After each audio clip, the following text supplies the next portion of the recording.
Hello everyone. Welcome to Infotainment Lounge, and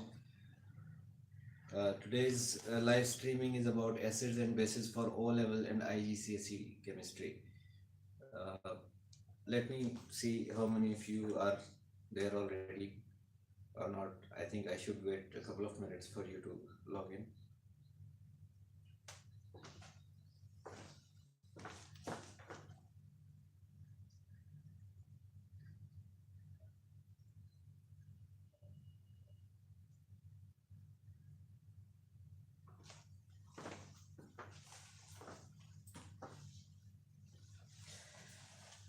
So let's start with acids and bases. So just a minute.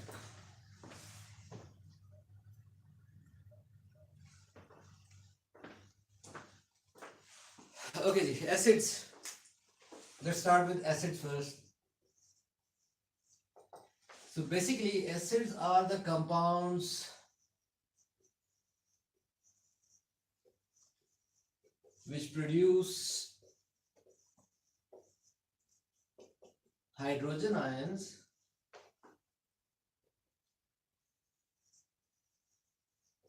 in their aqueous solutions.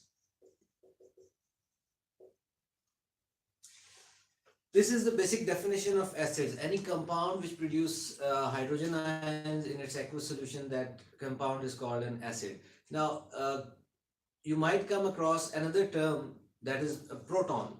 Like this definition could also be stated as any compound which has a tendency to donate protons is called an acid. Now, why protons? Because a hydrogen atom, as you know, has only one proton and one electron in its first shell. It doesn't have any neutrons. So when it forms an ion, it loses its electron. So what remains is just a proton. That means when we are talking about the donation of protons, we are talking about simply uh, the donation of hydrogen ions, because hydrogen ion just contains a proton. It doesn't contain anything else. So any compound which has a tendency to donate protons is called an acid.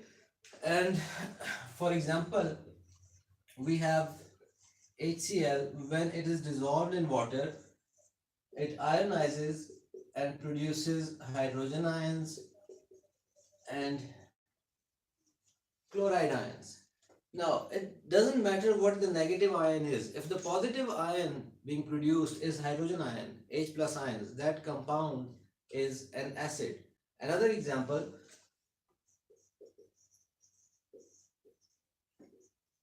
H2SO4.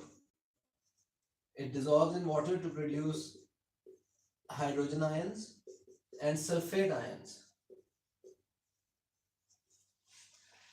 So sulfate ions are the negative ions. Again, it doesn't matter what the negative ions are. If the positive ions are hydrogen ions, then the compound is an acid. Now, there is another term. It's called basicity of acids. Basicity of acids is basically the number of hydrogen ions donated by the acid per molecule.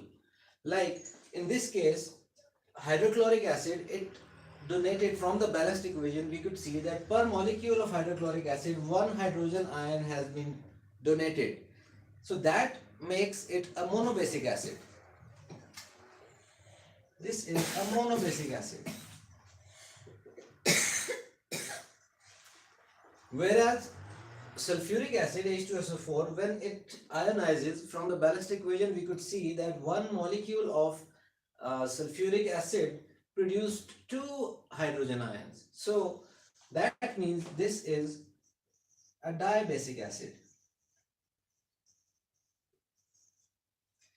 So the number of ions produced uh, by an acid per molecule is called the basicity of the acid. We have an example of a tribasic acid, that is phosphoric acid H3PO4. It produces 3 moles of hydrogen ions per mole of phosphoric acid. That means it is a tribasic acid. Okay, now there are two terms One is organic acids, and the other one mineral acids.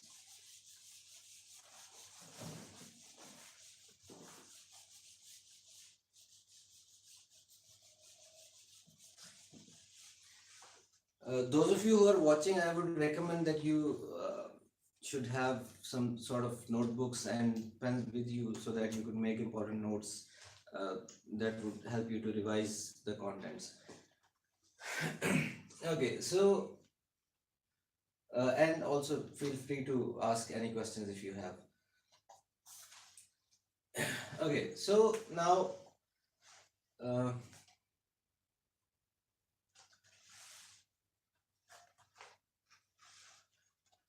I think we have a question.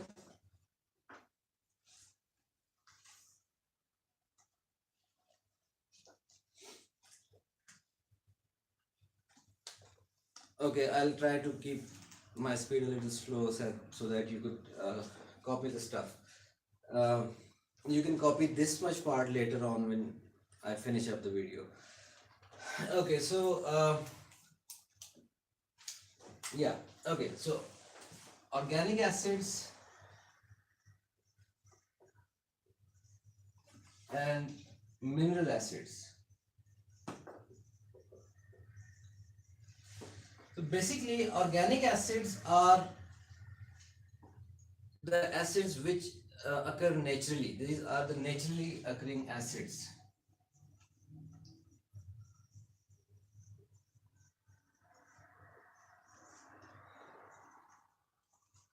While mineral acids are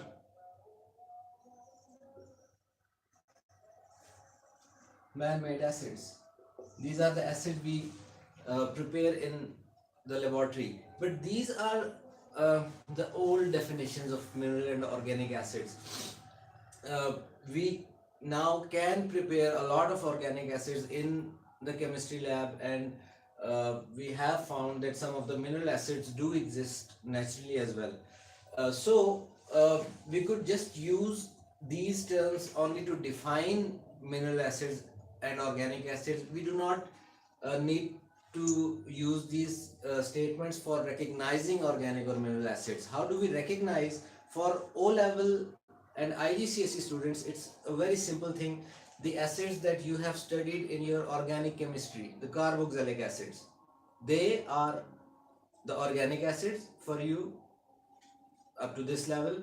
Rest of the acids that you will come across your syllabus, those are all mineral acids. So all the carboxylic acids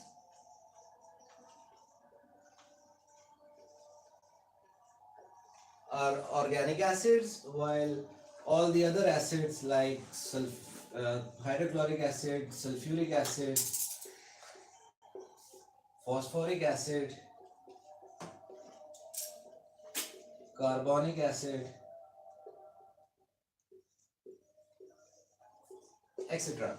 These are all mineral acids. They are not carboxylic acids, so they are mineral acids. But again, this is the way to recognize these types is just for the O level and IGCSE syllabus, because there are other organic acids than carboxylic acids, but those are beyond O level and IGCSE syllabus, so you could easily recognize them like that. Okay, you can take a minute to note that down.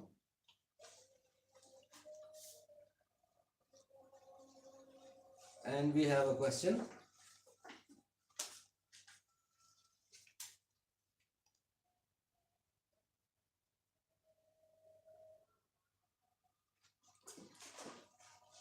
Okay, we have a question. Calcium phosphate is present in tooth enamel, and what is its nature? Acidic, basic, or what? Calcium phosphate. Calcium phosphate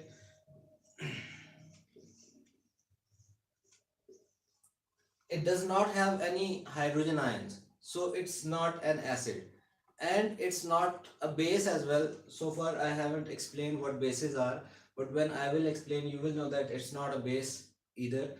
So that makes it a neutral compound. It's a salt, a negative ion bonded to another bonded to a positive ion other than hydrogen ion. that means it's a salt. It's not an acid, it's not a base. So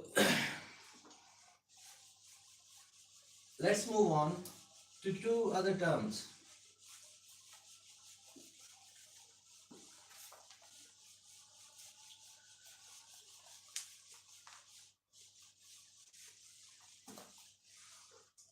Strong and weak acids.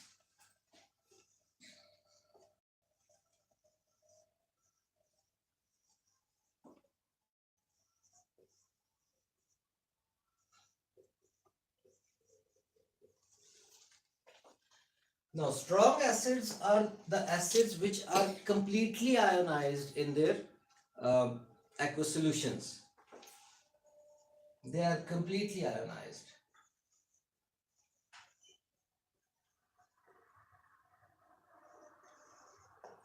And weak acids are partially ionized.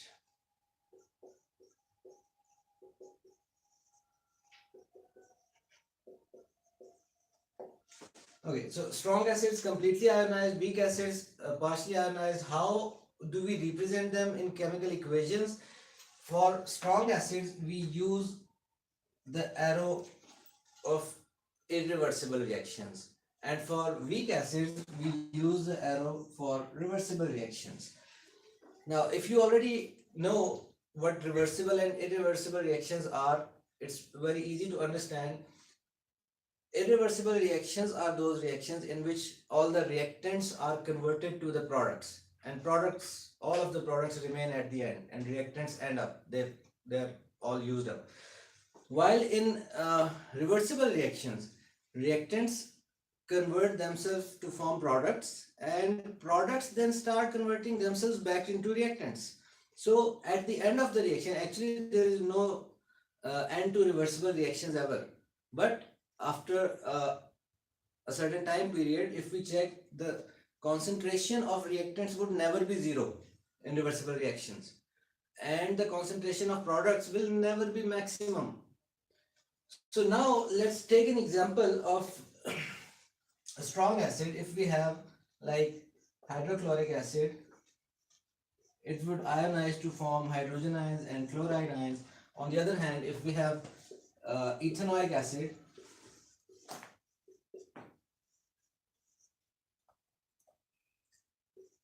it would ionize to form ethanoate ions and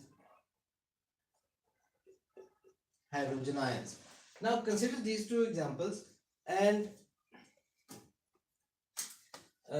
consider these two examples. Now look at this reaction first. Hydrochloric acid is being converted into hydrogen and chloride ions, and these ions are not being converted back into HCl. That means at the end, the concentration of hydrogen ions is going to be high. And high concentration of hydrogen ions means that this acid is a strong acid. Whereas if you look at ethanoic acid, this is a reversible reaction. The ionization of ethanoic acid is a reversible reaction. So the hydrogen ions, when formed, they would react back with ethanoate ions to form ethanoic acid again. So whenever, at whatever time interval we check the concentration of hydrogen ions in the solution, that concentration will be low as compared to hydrochloric acid. That means ethanoic acid is a weak acid, whereas hydrochloric acid is a strong acid. Now some of the acids you need to remember which of them are strong and which of them are weak acids. So all the mineral acids are strong acids, but we have two exceptions.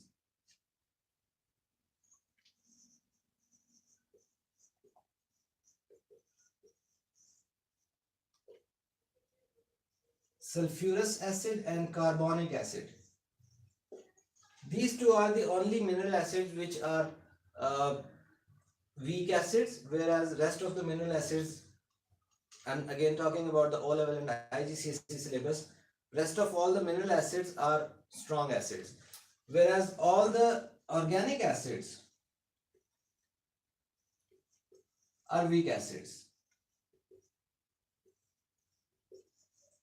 Along with sulfurous acid and carbonic acid.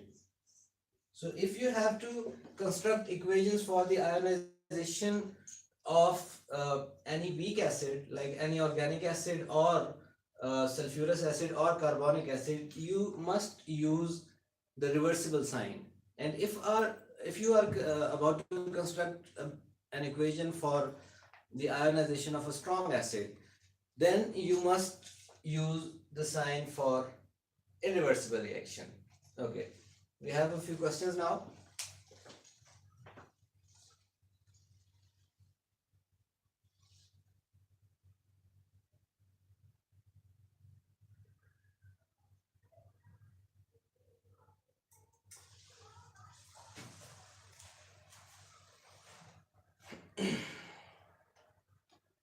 Okay, one question is that how can you tell if an acid is strong or weak by its formula?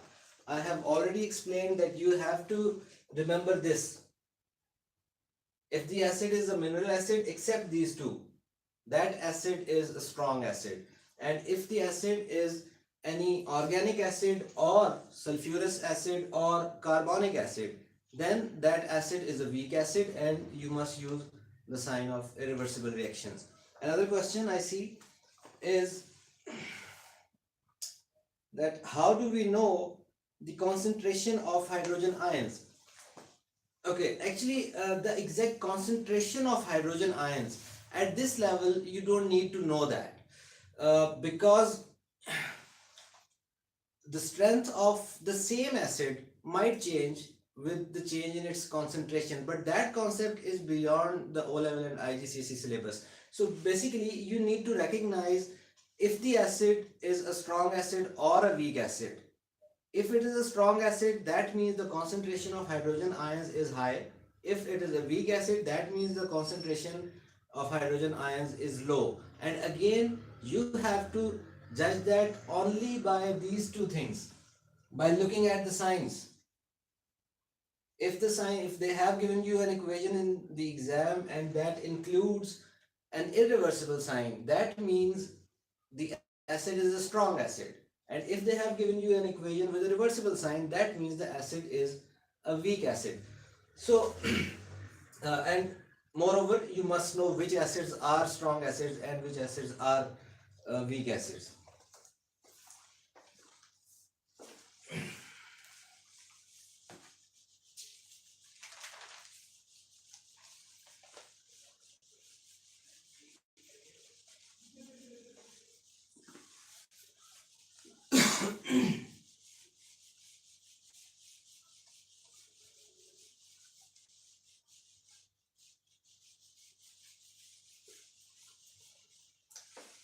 All right, so moving on to the properties of acids.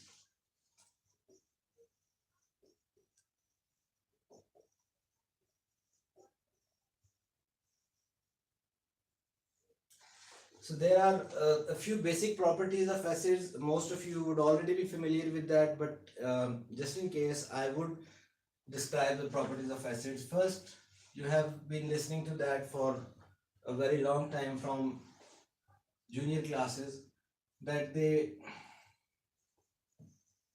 turn litmus paper from blue to red.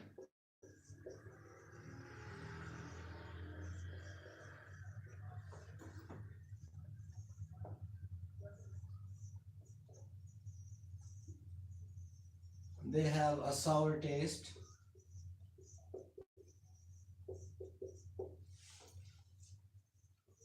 They are of course all soluble in water because acidity needs water. By definition, acids are the compounds which produce hydrogen ions in their aqueous solutions.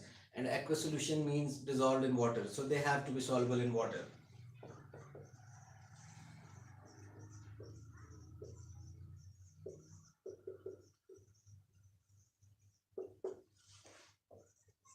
Okay, the next one is their ability to conduct electricity. They are all aqueous solutions and they produce ions. That means they are ionic compound. They are aqueous solutions of ionic compounds.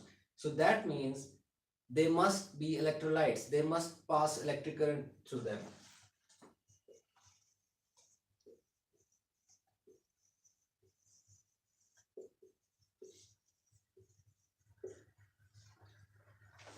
You should also remember that strong acids are strong electrolytes and weak acids are weak electrolytes.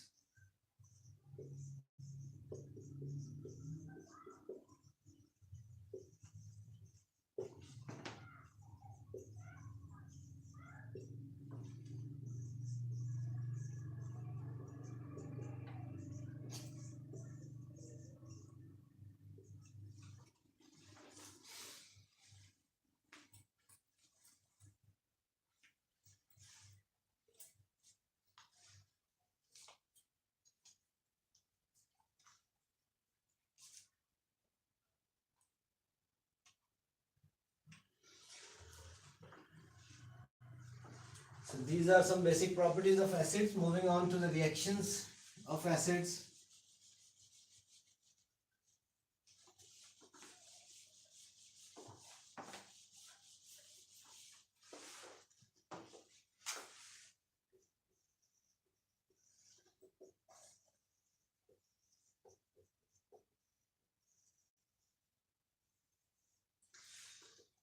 For reactions of acids, you actually do not need to learn all the reactions that you come across involving acids. No, that's not the way. You need to learn the four basic patterns of reactions, and you need to know how to construct the formulas, and you need to know how to balance equations and put state symbols.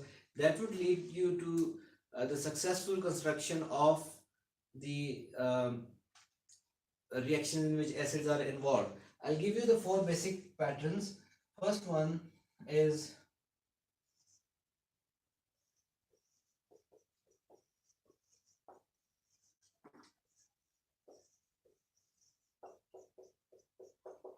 acid plus metal gives salt plus hydrogen.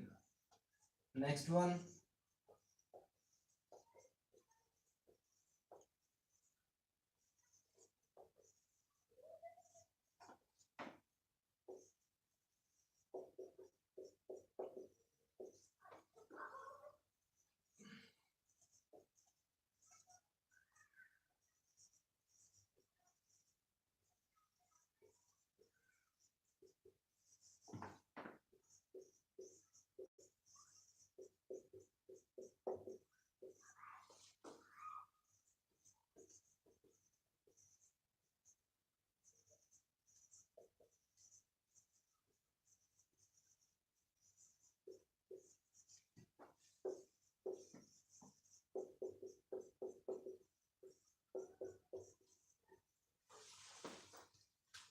these are the four basic pattern reactions. You need to know what type of products would be formed when acid reacts with a certain type of reactant.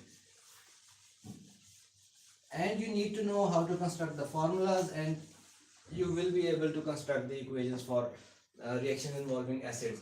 And you should remember another pattern reaction, that is acid plus ammonia and H3. They simply give ammonium salts.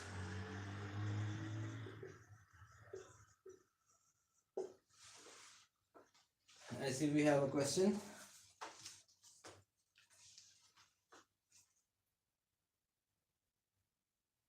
Are there any acids that are insoluble in water by any chance? No, there are not. This is because the basic definition of acidity that includes water. Acid is a compound which produces hydrogen ions in its aqueous solutions. Aqueous solution means dissolved in water. So that means there has to be water around in order for acidity to exist. We will deal with an experiment today later on, which will prove us that acidity needs water. There is no acidity in the absence of water. So, okay, so these are the five basic pattern reactions that involve acids. Let's take a few examples of these. Like, suppose we have uh, acid plus metal. We have sulfuric acid. In fact, we'll take hydrochloric acid. We have hydrochloric acid, and we have a metal, calcium.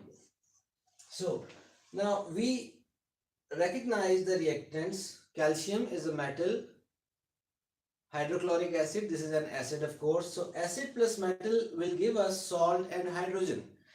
Now, we must, before constructing the formula of products, we must know what a salt is. I would like you to note the definition of salt right now. A salt is a compound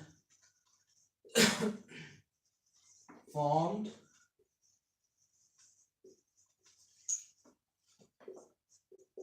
when hydrogen ions of an acid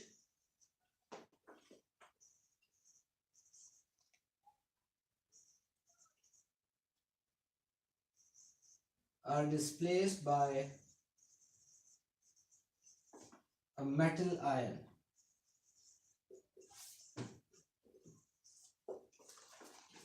If any metal ion displaces hydrogen ions from an acid, the resulting compound is called a salt.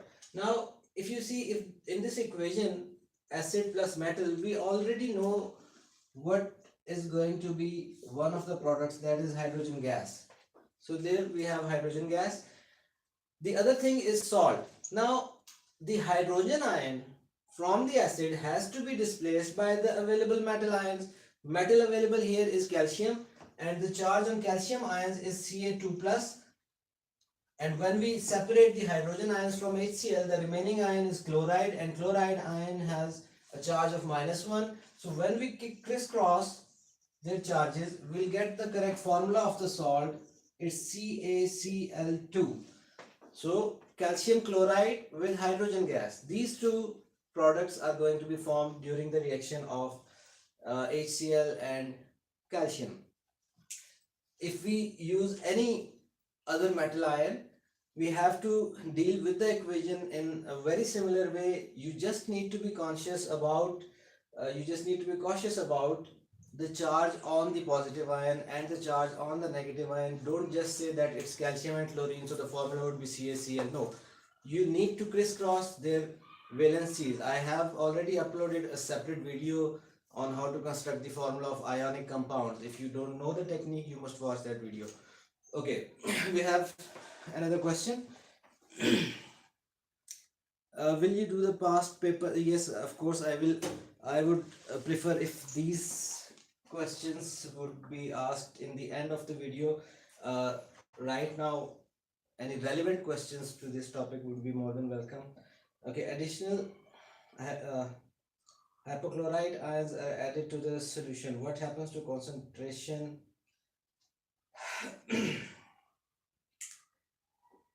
This question is actually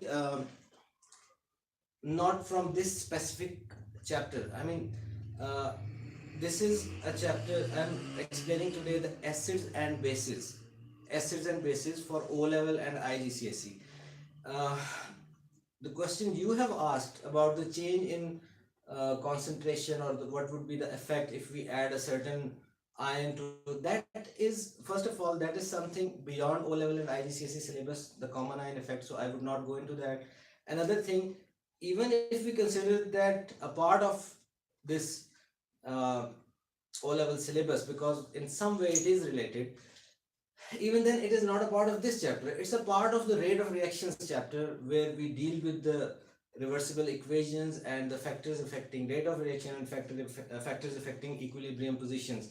So today I would prefer to be uh, on the topic that I have announced already, acids and bases. Let's take a look at that. Okay, now let's take another example.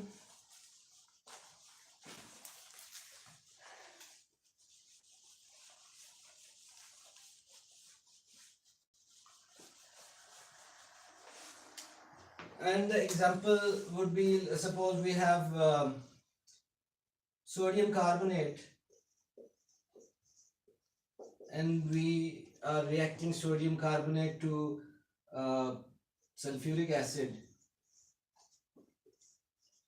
Now again, we know that the products would be, it's metal carbonate and acid, so the products would be salt, water and carbon dioxide. So water and carbon dioxide, they we already know that they have to be formed. We already know their formulas, so must write them. Okay, now moving on to the salt being formed. Now again, the hydrogen ions from the acid are going to be displaced by the available metal ion. And in this case, the available metal ions are sodium ions. So sodium ions would form a product with this negative ion, which is sulfate. So sulfate ion has a charge of 2 negative, sodium ions have a charge of 1 positive. If we crisscross the charges, we get Na2SO4, sodium sulfate. This is the formula of sodium sulfate. So the products formed during this reaction would be sodium sulfate, water, and of course carbon dioxide. Let's take an example of this last one, like the reaction of an acid with ammonia.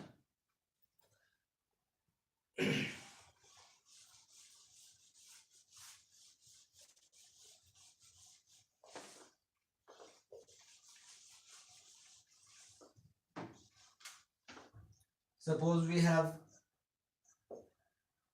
hydrochloric acid, we are reacting hydrochloric acid with ammonia. In this case, only one product is going to be formed, and that product is the ammonium salt. Ammonium salts are those salts in which the positive ions are ammonium ions. Ammonium ions, if you already know the formula of ammonium ions, it's NH4 plus. And the remaining negative ion from the acid is the chloride ion. Both have equal charges, equal and opposite charges. So simply the formula is going to be NH4Cl, ammonium chloride. Ammonium chloride will be formed, and this is an ammonium salt.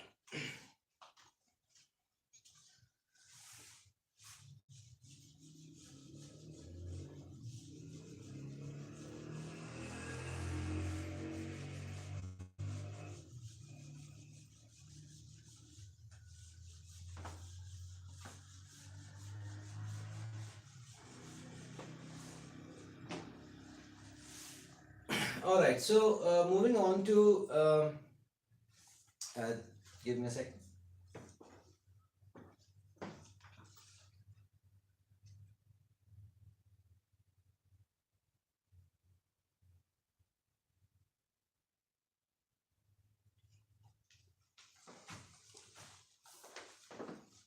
See, there is a question that I should explain a little more about the ammonium part. Okay, if you um, actually, okay, I would explain the how in the detail how that reaction takes place, but I need to explain to you what bases are before I do that, because ammonia is a base, and in fact it is not only a base, it's an alkali. So I will come to that part later on, so please stay with me.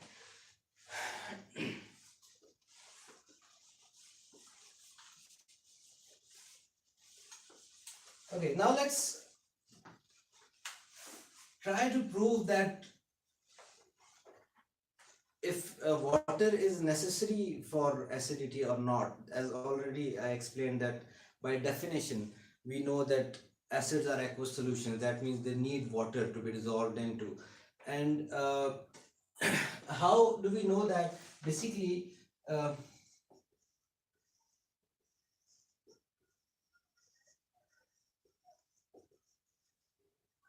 basically there is no acidity in the absence of water.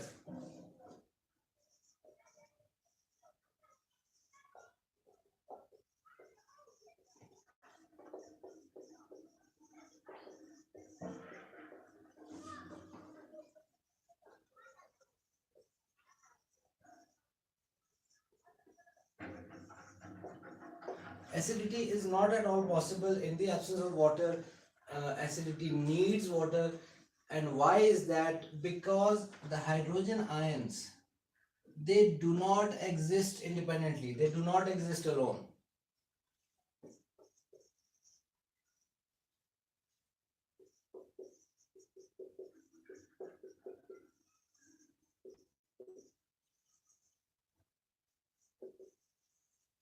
they do not exist independently, then how do they exist? They actually form bonds with water molecules to form hydronium ions, H3O positive.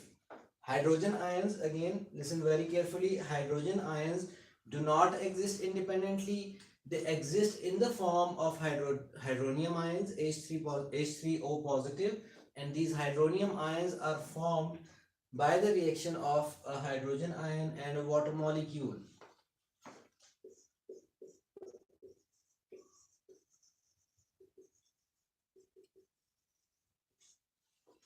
So that means basically when we are measuring the acidity of any acid, the strength of any acid, that means we are accounting hydronium ions, not precisely hydrogen ions, because they do not exist independently. They are always in the form of this H3O plus. So the presence of H3O plus ions, that needs water to be there. Otherwise, there would not be any hydronium ions present, and hydrogen ions do not exist independently. That means there would not be any sort of acidity. So water needs to be there. And to prove that, if we conduct an experiment, if you want to note that down, you can take a few seconds.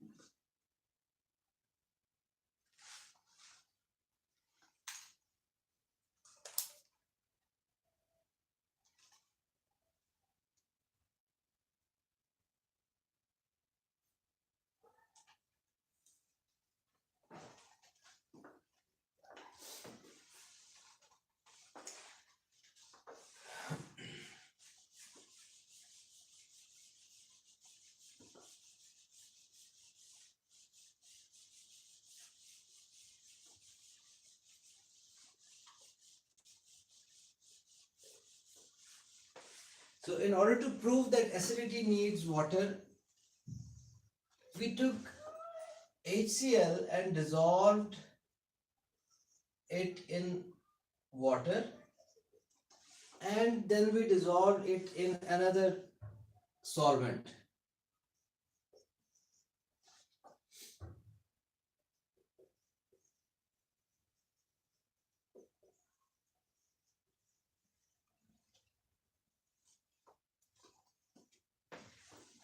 We are using the same compound, it's HCl. When it is dissolved in water, its aqueous solution, that is called hydrochloric acid. But when it is not dissolved in water, it's not called hydrochloric acid, it's called hydrogen chloride. So hydrogen chloride, we have dissolved hydrogen chloride in another solvent. We could take any other solvent, for example any organic solvent like benzene or ether or anything. So we are going to uh, try a few things on both of these solutions to find out if acidity needs water or not. So first we can check the effect of both of the solutions on the litmus paper. So when we use aqueous HCl,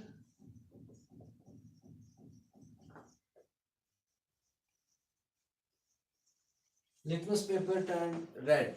But when we use HCl dissolved in any other solvent, it had no effect on litmus paper.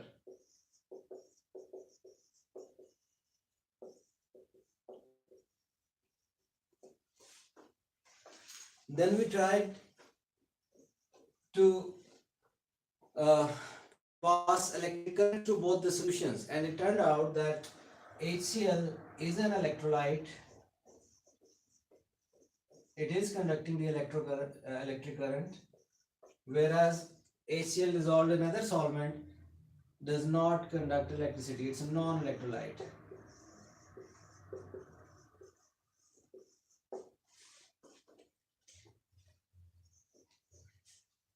Then we added a metal to it. We took a little sample of this solution, we took a little sample of this solution, we added the same metal to both of them. When we added the metal to hydrochloric acid in its aqueous form, hydrogen gas was produced. We could see the bubbles.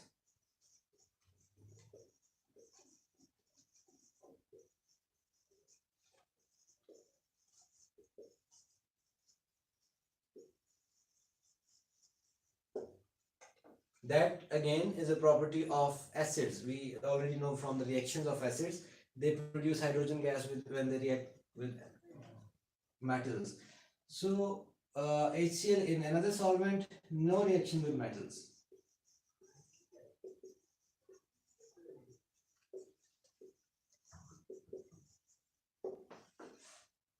Then we added a metal carbonate. Carbon dioxide gas was produced with an aqueous solution.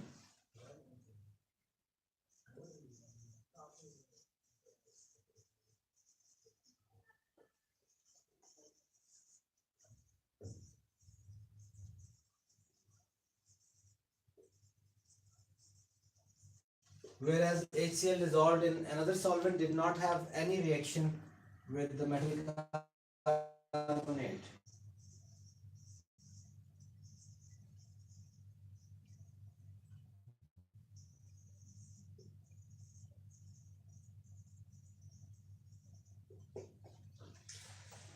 So that means HCl, when dissolved in water, it showed all the properties of acids. HCl was dissolved in another solvent, any other solvent, it did not show any of the acidic properties.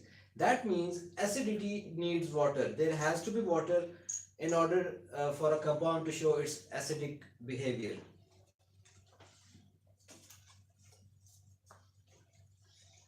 Yeah, we have a question. It's again related to electrolysis, but okay, it is somewhat related to this chapter too, so I would answer that.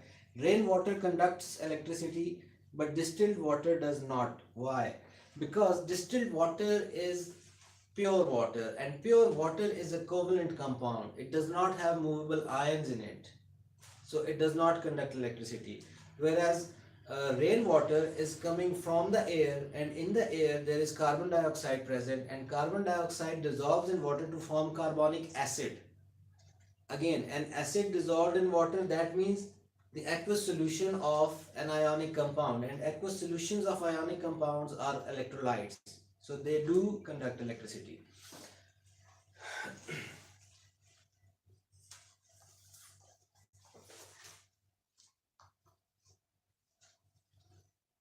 Moving on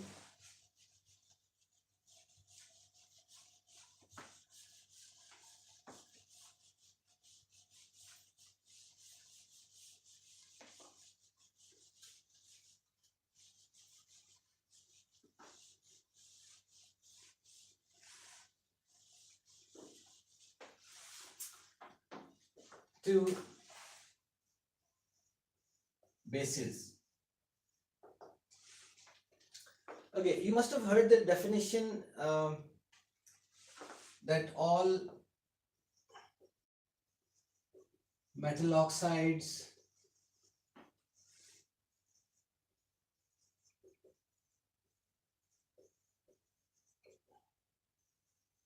and metal hydroxides are collectively called bases. But this is again, it's a definition that does not clarify the exact image of base. What exactly is a base? Like there are other compounds which are not, which are neither metal oxides nor metal hydroxides, but they are still bases.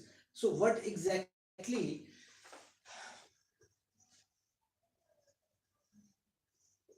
is the true definition of a base? Bases, basically acids are the compounds which donate protons or hydrogen ions. Bases are the compounds which accept protons or hydrogen ions. These compounds are bases.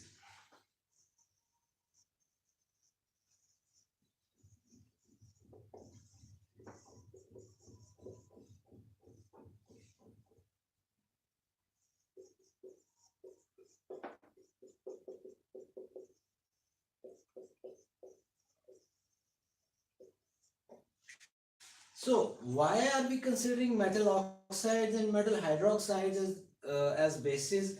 Because they have either oxide ions or hydroxide ions in them. And oxide ions they accept hydrogen ions to form water. That means any compound which contain the oxide ions, that compound is a base. And hydroxide ions, they also accept hydrogen ions or accept the protons to form water. So again, any compound that contains hydroxide ions, uh, these compounds are called uh, bases because they have a tendency to accept hydrogen ions. Now let's take another example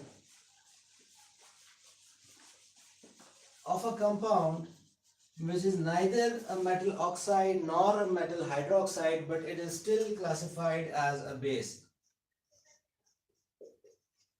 like ammonia. Ammonia is a base. It is not a metal oxide, it is not a metal hydroxide. Then why is it a base? Because it has a tendency of gaining or accepting protons or hydrogen ions. It accepts hydrogen ions to form ammonium ions, NH4 plus. So that means ammonia has a tendency to accept hydrogen ions, so ammonia is also a base. So this definition is the more precise definition of a base. But the exact opposite of acid is not actually a base, it's called alkali.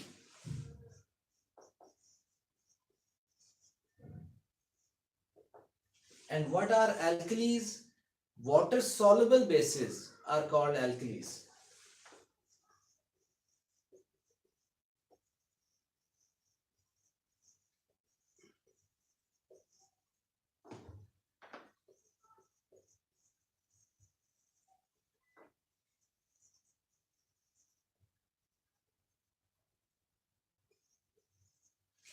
Or we could say that the compounds which produce hydroxide ions in their aqueous solutions, they are also called alkalis. Basically, all the water soluble bases, they all produce hydroxide ions when they are dissolved in water. So, compounds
Okay, so compounds which produce hydroxide ions in their aqueous solutions, water soluble bases. Now, bases, we have already discussed that metal oxides and metal hydroxides, they are all bases. You could, in fact, also include metal carbonates because they do accept hydrogen ions. Okay, now which of these are water soluble? I have already uploaded a video about the state symbols, how to put state symbols in chemical equations. And in that particular video, I have mentioned the solubilities of ionic compounds. You need to watch that video if you need to know the solubilities of all the oxides and hydroxides and carbonates, etc. So, uh, let's keep the thing simple for now. All the hydroxides of group 1 elements and all the hydroxides of group 2 elements, they are all water soluble, so they are bases and they are alkalis. Group 1 uh, Oxides, they also are water soluble. They actually not just dissolve in water, they react with water while dissolving, and during that reaction they do produce hydroxide ions as well. So those two are alkalis, not just bases. Ammonia ammonia is also not just a base, it is an alkali. It's water soluble and it produces hydroxide ions when it dissolves in water. Let's do this with examples. For example, we have uh, potassium hydroxide. When potassium hydroxide dissolved in water, its ions get separated and dispersed around the water, and the ions it contains are potassium ions and hydroxide ions. So, potassium hydroxide produces hydroxide ions when it is dissolved in water. So, potassium hydroxide is an alkali. Sodium oxide, how is this an alkali? Although a water soluble base, but how does this produce hydroxide ions? It actually, when added to water, it reacts with water to produce sodium ions and hydroxide ions.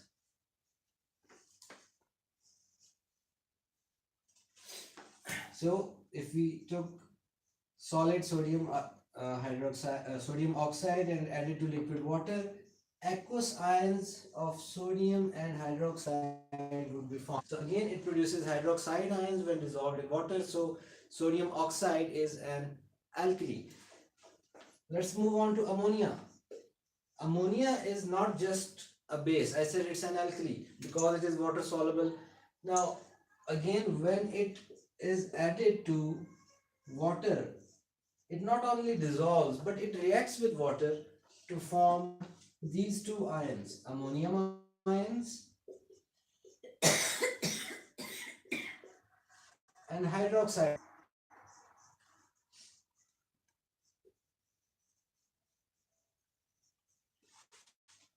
So basically, it gained a proton, so it's a base, and it produced hydroxide ions in its aqueous solution. That means it is an alkali. It's a water soluble base and produces hydroxide ion. So the exact opposite of acids is alkali.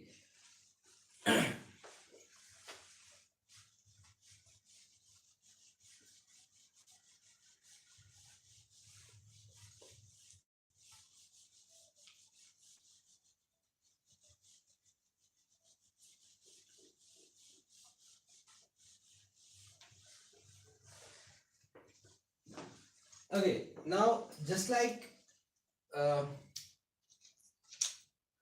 acids, alkalis too may be strong or weak.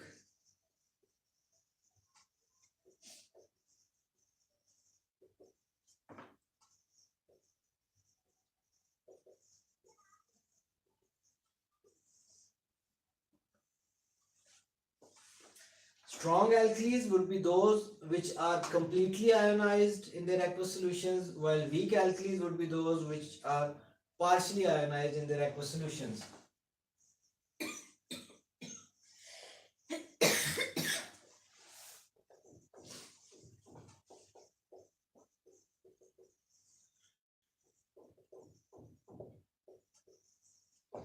Same representations for uh, the equations. The equations of strong alkalis are represented by the irreversible sign, and weak alkalis represented by a reversible sign. Again, the concentration, just like uh, the acidity was a measure of the concentration of hydrogen ions in the solution. Alkalinity is the measure of concentration of hydroxide ions in the solution. So, if it is completely ionized, the concentration of hydroxide ions would be high in the solution, and if it is partially ionized, the concentration of hydroxide ions would be low, making it a weak alkali.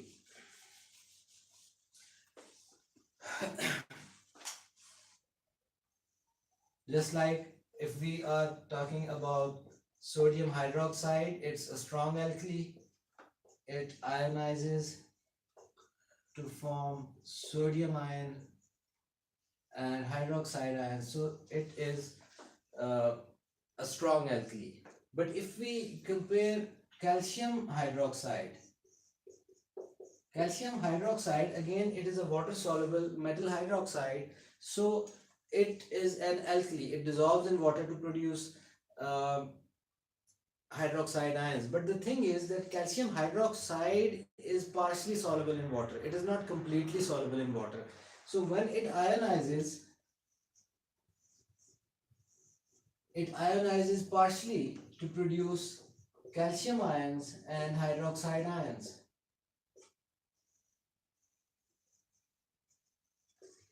So that makes it a weak alkali.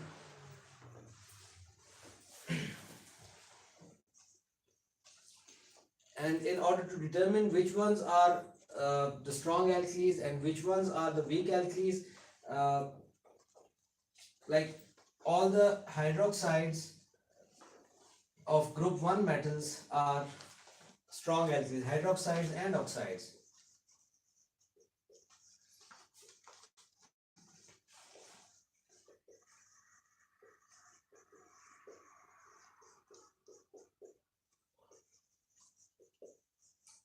And then hydroxides of group 2 metals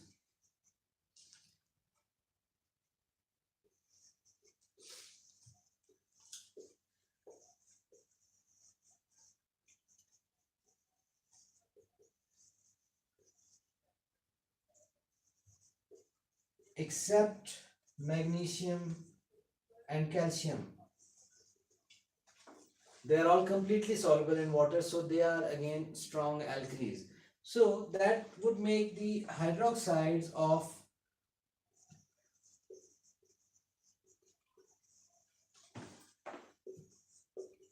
calcium and magnesium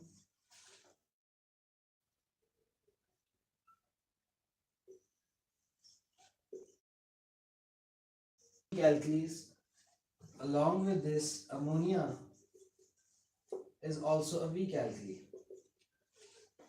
Ammonia dissolves in water to produce hydroxide ions, but it dissolves only partially. So ammonia is a weak alkali. Hydroxides of calcium and magnesium are weak alkalis, whereas oxides and hydroxides of group 1 metals are strong alkalis. Hydroxides of group 2 metals, except calcium and magnesium, they are strong alkalis. These are the ones that you need to remember for O level and IGCSE syllabus. There are many more examples of weak alkalis, but I have restricted this to only these three examples because you would not be asked beyond that. You could note that down. Take a few seconds.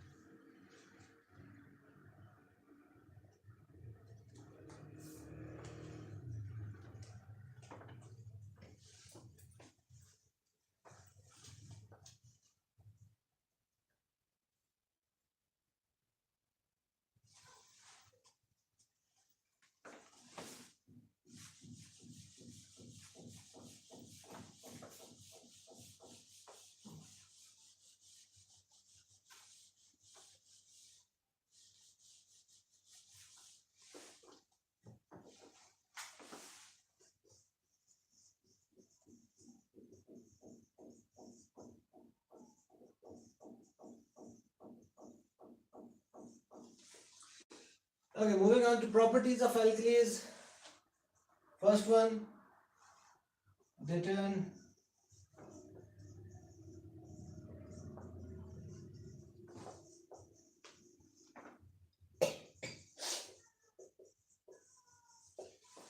litmus from red to blue, and they have a bitter taste.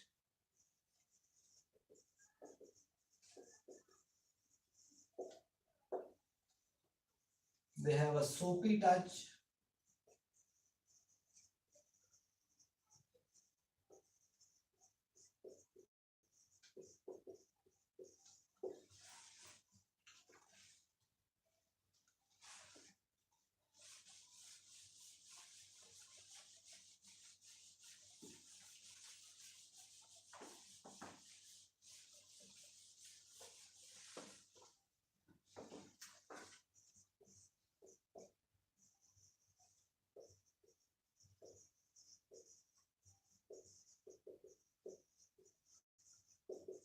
They are soluble in water again by definition.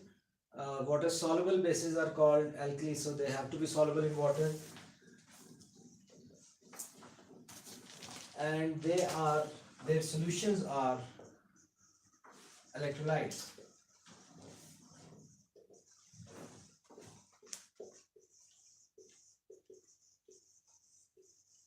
Because their solutions are the aqueous solutions of ionic compounds, so the aqueous solution of ionic compounds do conduct electric current and they are electrolytes.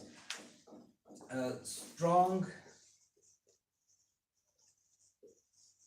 alkalis would make strong electrolytes,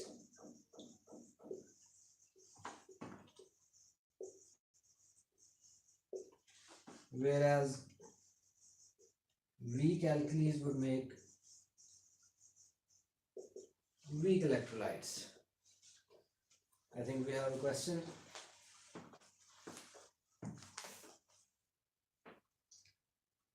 What causes a soapy taste? It's not. They have a bitter taste, but they have a soapy touch. It's not taste. It's touch. They have a soapy touch. I mean, they have a slippery touch. It's their natural property. Nothing else causes them to be to have soapy touch. It's their property. They cause things to be soapy in touch.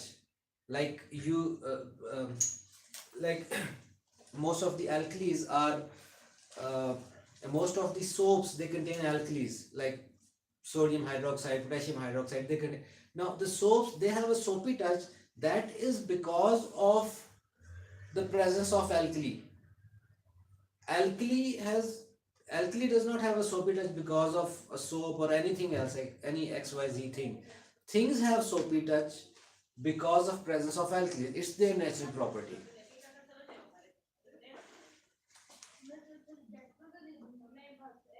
Can bases be referred as proton acceptors? Yes, that is the prime definition of bases. Bases are the compounds which accept protons, so proton acceptors are called bases. That's true.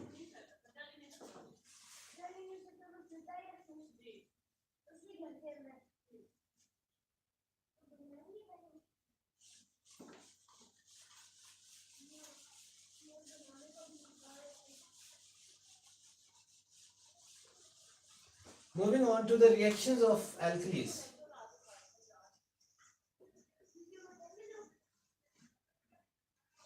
Reactions of alkalis, again you need to learn a few basic pattern reactions, and if you know how to construct the formulas and how to balance the equations, you would be able to construct balanced equation for reactions involving alkalis.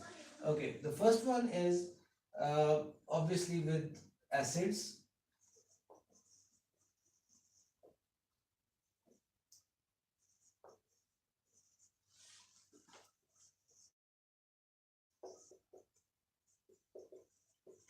We have already discussed this reaction in the reaction of acids. They react with metal hydroxides to form salt and water. So alkali is, most of them are metal hydroxides. They do react with acids to form salt and water. This is a pattern reaction for alkalis. Next one, alkalis react with salts in a specific way. They react with salts in a double displacement reaction. I would not mention the products here, but the type of reaction. It's a double displacement reaction.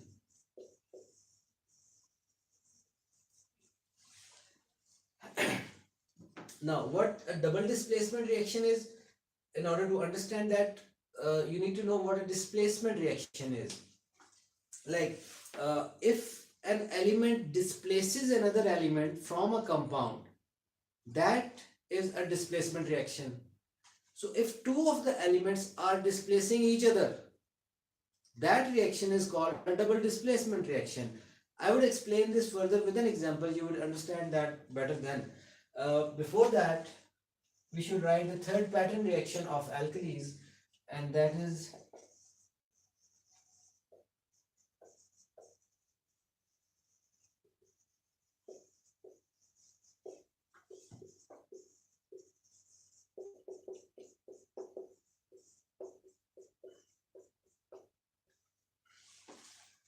alkalis react with ammonium salts to produce salt, water, and ammonia. So ammonia gas is produced when alkalis react with ammonium salts, and this could be used to identify alkalis. Although there are many other techniques to identify alkalis, we could simply use the litmus paper.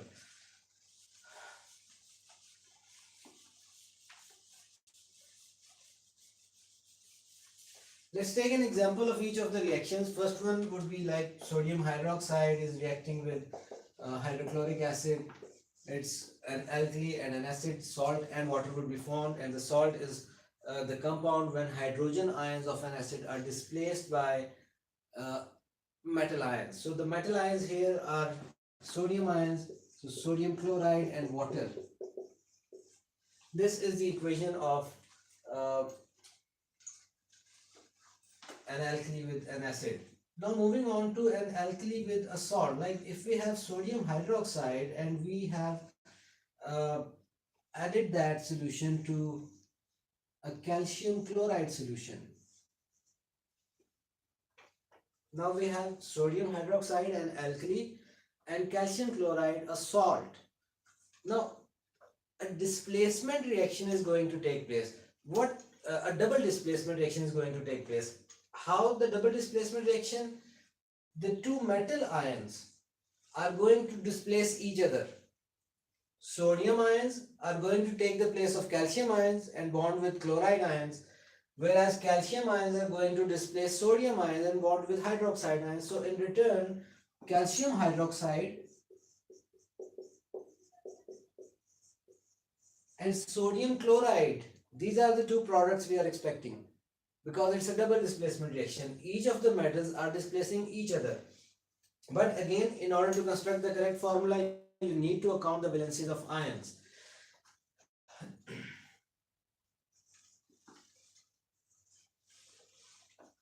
Moving on to the last one, alkali and ammonium salt. Suppose we have potassium hydroxide and we have an ammonium salt, any ammonium salt, like ammonium sulfate.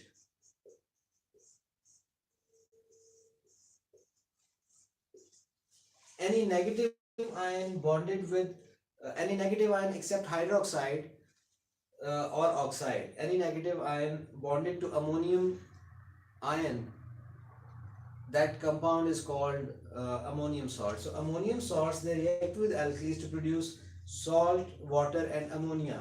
Which salt is going to be formed? In this case, the metal ion with the negative ion of the ammonium salt. In this case, sulfate. So potassium sulfate will be the salt formed during this reaction. Again, must take into account the valencies of the ions. Potassium sulfate is formed along with water and ammonia. Those two products are fixed.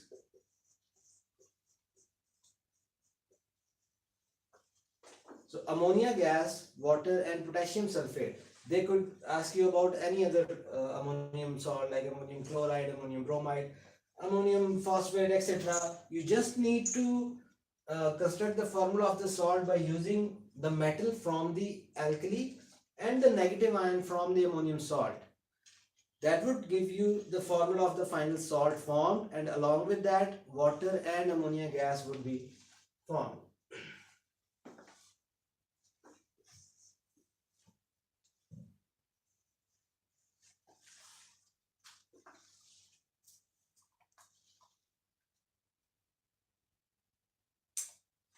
Okay, which technique? We have a question that which technique is more often occurring in CIEs of identification of alkali? Yeah, for identification of alkalis, actually, you need to remember all the techniques that you are studying during this chapter. One is this reaction, that ammonia gas is evolved by the reaction of alkali with any ammonium salt. You need to remember the colors of litmus paper. In alkalis, you need to remember the color of other indicators that I would elaborate later. Uh, all the things that you are studying during this chapter, you need to remember them. They could be used, any of them could be used, any of them could be asked during your CIEs.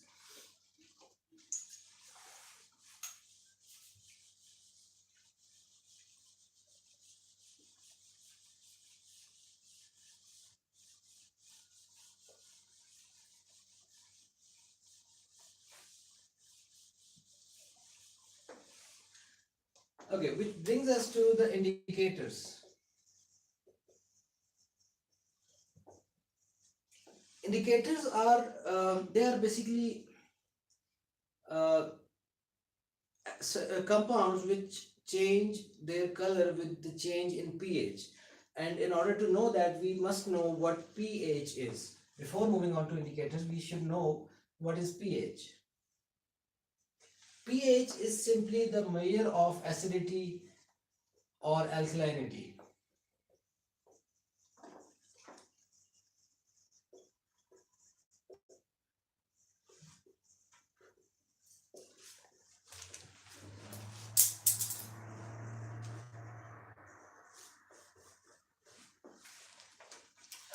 And pH is a scale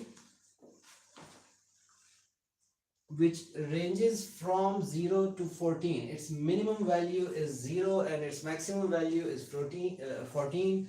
So the exact middle of these values is 7. So if anything has a pH of 7, that means that substance is neutral.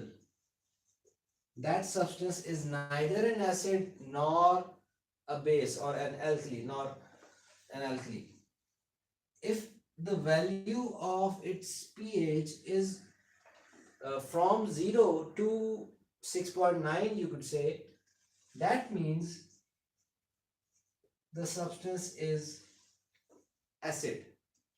And if its pH value is from 7.1 to 14, that substance is an alkali.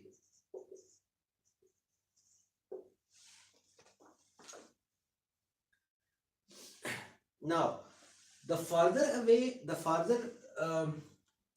from the value of 7, stronger is the alkali or the acid. Like for the pH values of 8, 9, 10, these would be weak alkalis.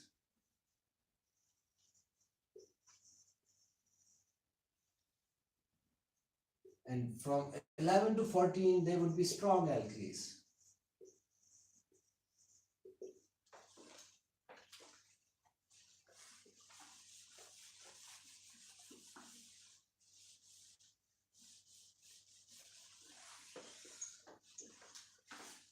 If the pH of the solution is from, uh, you could say,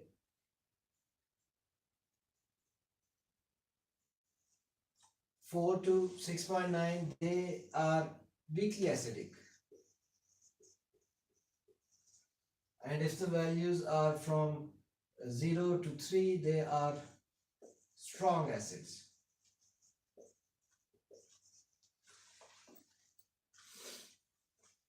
How do we calculate the pH of a solution? The calculation work and what exactly pH is, how it is calculated theoretically, that is beyond your syllabus. But you need to remember how we could monitor uh, the pH of a solution, or we could check the pH of a solution. We have an electronic device for that. It's called pH meter.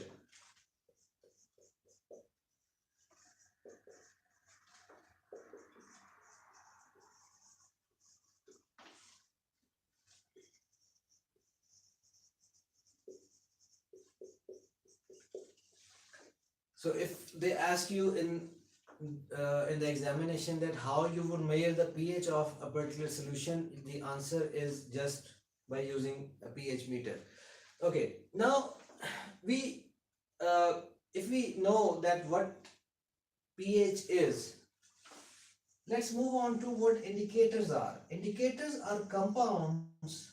These are pH sensitive compounds. These are the compounds which change their color with change in pH.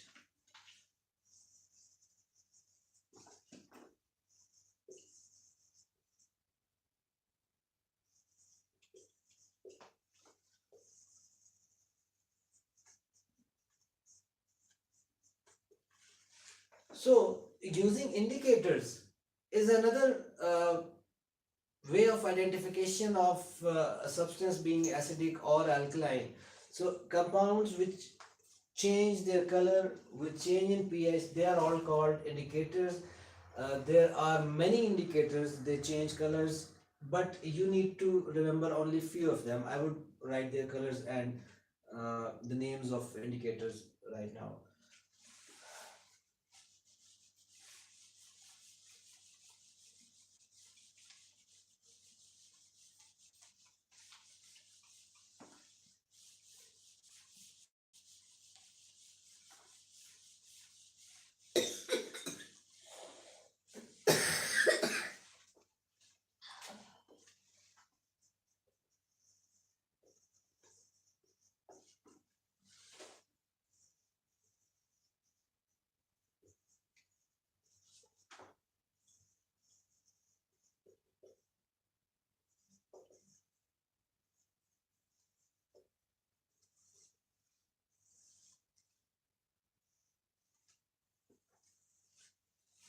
First one is obviously litmus,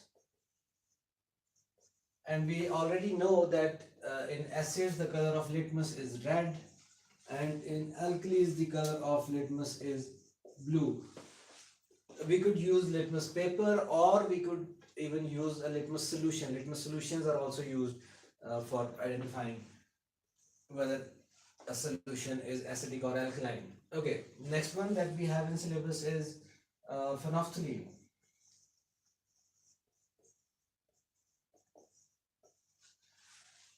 And phenolphthalein is colorless in acids and pink in alkalis. Pink to violet actually. Then there is methyl orange.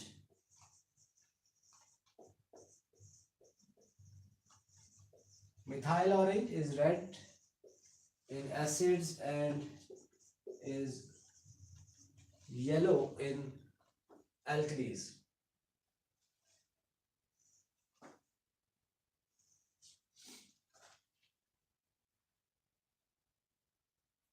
Then we have universal indicator.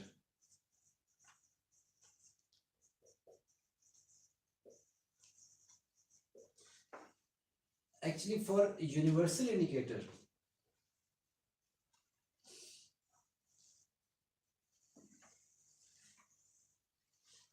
we have a broader color range.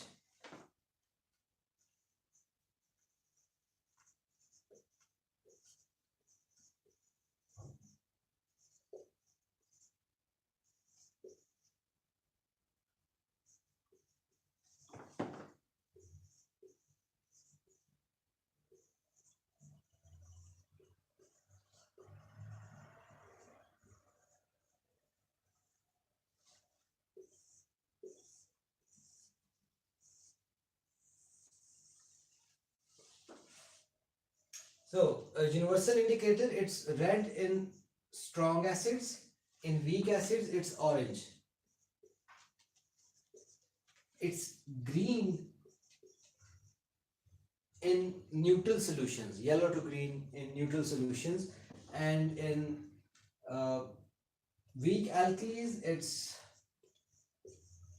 blue, and in strong alkalis, it's purple to violet.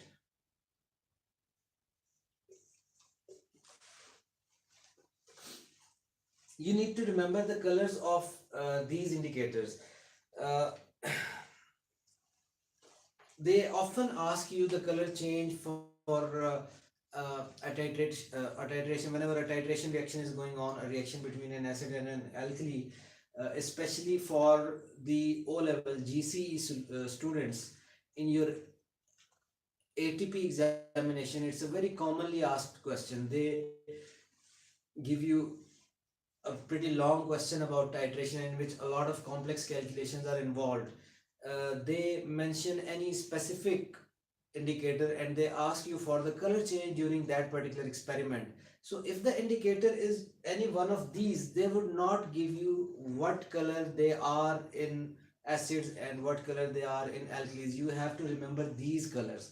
But if they ask you about any other indicator other than these four, and you get confused and I don't know the colors of these indicators, go back to the start of the question. They must have mentioned the color change of that particular indicator in the question. So be careful about that.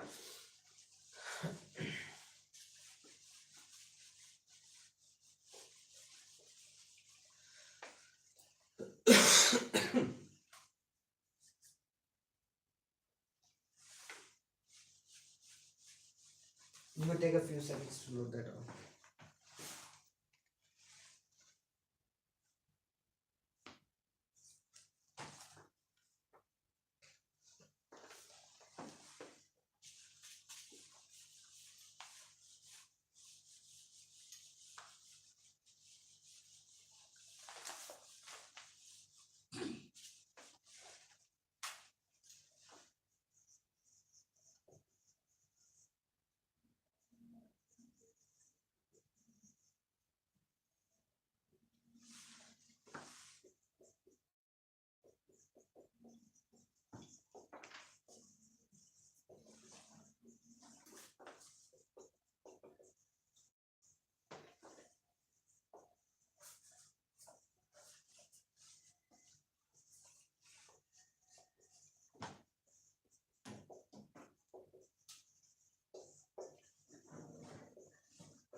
Now, as we already know that acids and alkalis, they react together to form salt and water.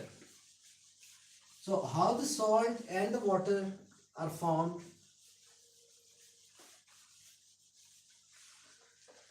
Salts are formed by the reaction of a positive ion from the alkali and the negative ion from the acid. Now the negative ion from the alkali, that is hydroxide ions, and the positive ions from acid, those are hydrogen ions, they react together to form water.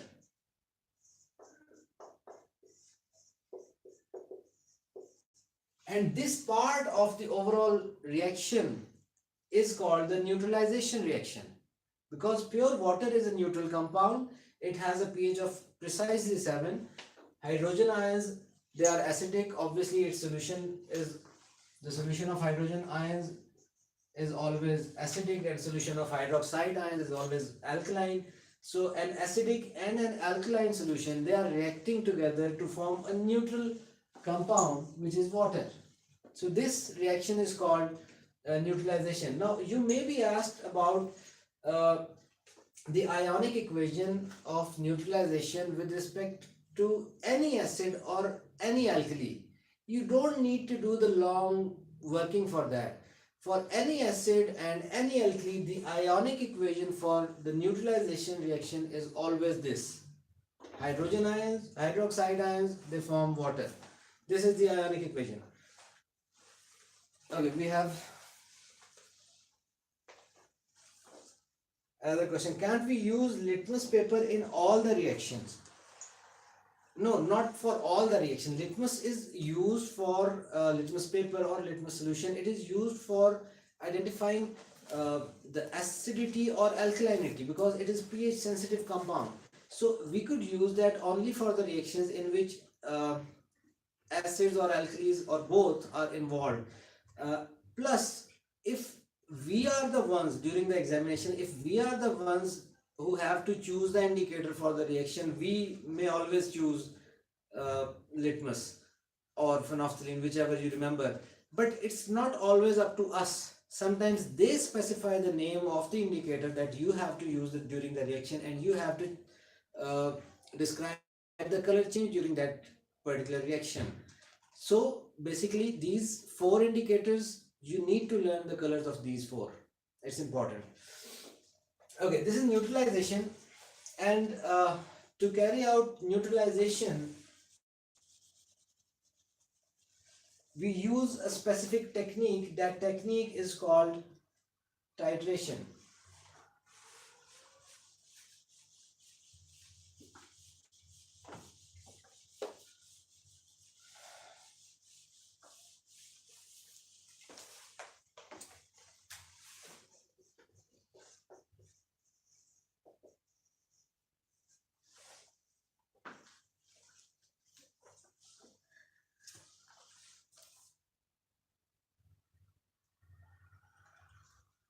Okay, we again have a question. Does still neutralization reaction take place when there is acid of pH 2 and alkali of pH 13? Of course, if we have an alkali and an acid, it doesn't matter what their pH values are precisely. The pH value of the alkali must be above 7 and the pH value of acid must be below 7. Obviously, that's because they are alkalis and acids in the first place. So all acids and all alkalis, they all react together. The hydrogen ions from acid and hydroxide ions from alkali, they always react together to form water. Now, if the alkali is a strong alkali and acid is a strong acid, that means there would be a high concentration of hydrogen ions and high concentration of hydroxide ions. So they would obviously react to make a lot of water. But even if they are weak acids and weak alkalis, still they have hydrogen ions in their solutions in acids, and alkalis have hydroxide ions in their solutions, even low concentrations, but still they would react to form water. There would not be a high concentration of hydrogen ions and hydroxide ions initially, but they would still react to form water and the neutralization reaction will take place. And we carry out this reaction in a technique called titration. And during titration, we use a few simple pieces of apparatus commonly found in all the chemistry labs. Most of you would be familiar with these pieces of apparatus.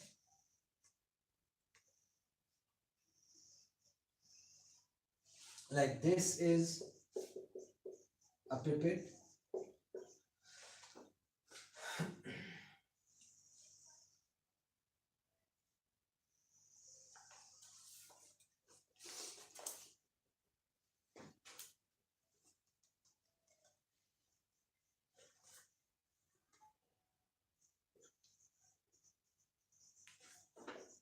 Burette.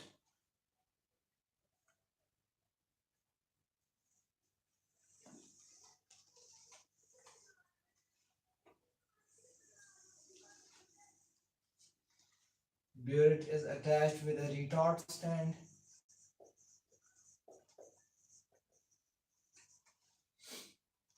This is a tap of burette. We could place a conical flask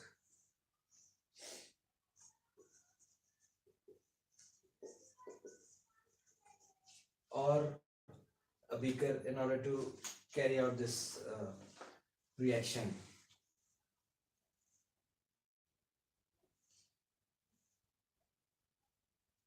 And we need a dropper. Okay, now these are the few basic pieces of apparatus we need to carry out titration. But first we need to know, why do we carry out titration? Why do we react acids or acids and alkalis? There could be different purposes. Like in the chemistry lab, we could use the titration technique to find out the unknown concentration of any acid or unknown concentration of an alkali, or we may use this technique to uh, find out the molecular mass of an unknown acid or unknown alkali. Uh, there is another very common use, uh, that is for the preparation of salts.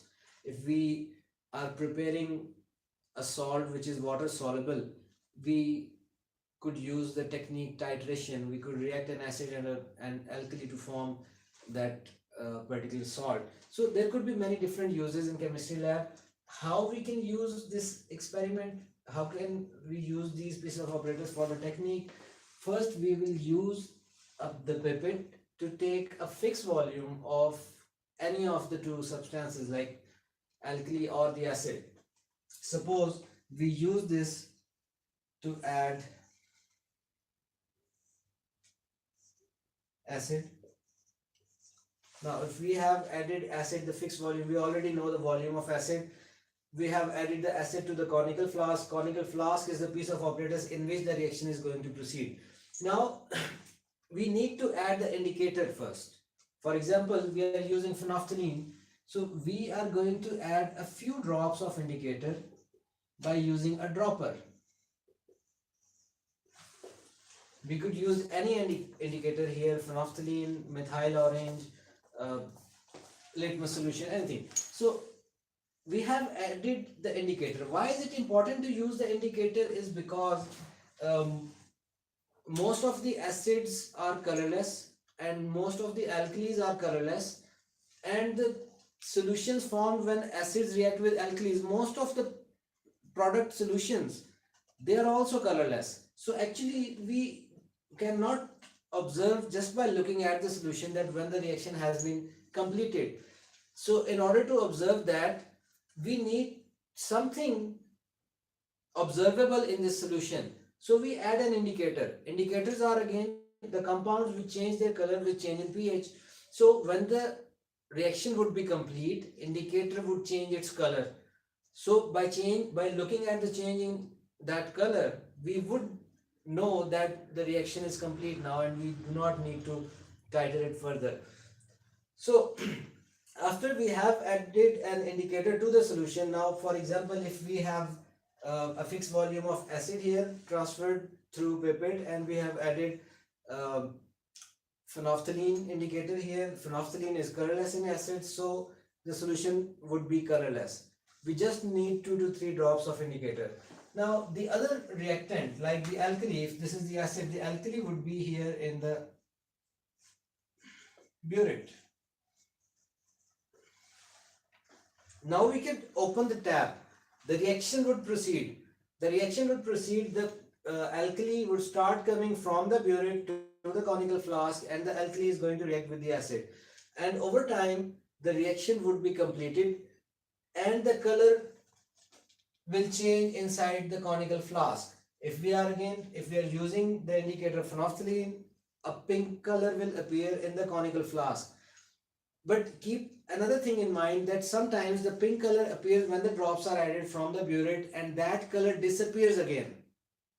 That is not the end point. That does not mean the reaction has completed yet. When a permanent pink color appears in the conical flask, then the reaction has been completed and we could turn the tap off. This is how we carry out titration. You in fact would be dealing with titration questions in your CIEs because it's a very commonly asked question in CIEs for both ATP and theory questions, and sometimes even in MCQs, some related MCQs too. So I think we have a question. Does concentration or volume affects the neutralization reaction? Yeah. See, neutralization reaction, yes, it does. Of course, it does take place whenever an acid and an alkali are in contact with each other. But the rate of the reaction, that would be affected by concentration. Of course, the factors affecting rate of reactions, they are always affected by the concentrations of reactants. So yes, uh, they would be affected, and but again, that is not something mainly related to this chapter. That is from rate of reactions. So let's keep the factors affecting rate of reaction out of the equation right now. So this was almost all of the acids and bases that you have to deal in your O level and IGCSE syllabus. Other than this, there are types of oxides which are also mentioned in the chapter of acids and bases. Uh, we have the types of oxide like acidic oxides, basic oxides, amphoteric oxide. But I would do a separate video on the types of oxides because that's something I need to go into a little details. So far for this, um, I think it's good to go. And if you have any further questions, you can ask me now. I'll wait for a couple of minutes for your questions. If you have questions, I'll answer them all. Yes, we do have some questions.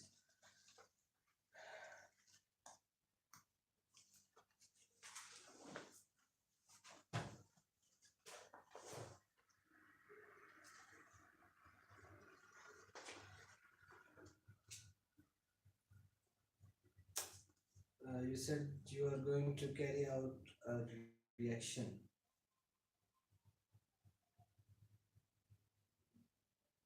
I said that I would explain how to carry out the reaction between. Of course, I do not have the laboratory apparatus at my home, so yeah, maybe when I do, I will explain that. What is your next video and when?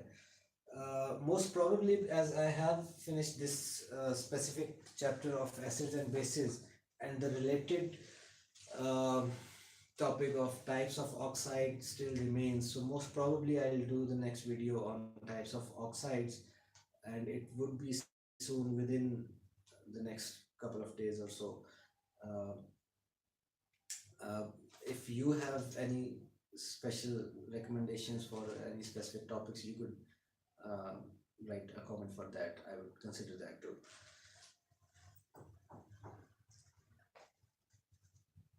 Any more questions, guys, girls?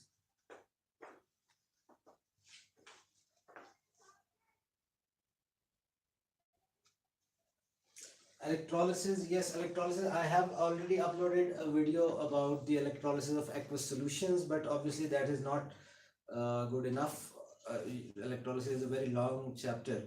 It cannot be covered in one or two videos. It would be obviously a series of videos that would cover all the related topics of electrolysis, like electrolysis of molten compounds, then factors affecting electrolysis, applications of electrolysis, electroplating, etc., etc. It's a very long chapter, so don't expect that topic to be covered in one, two, or three videos.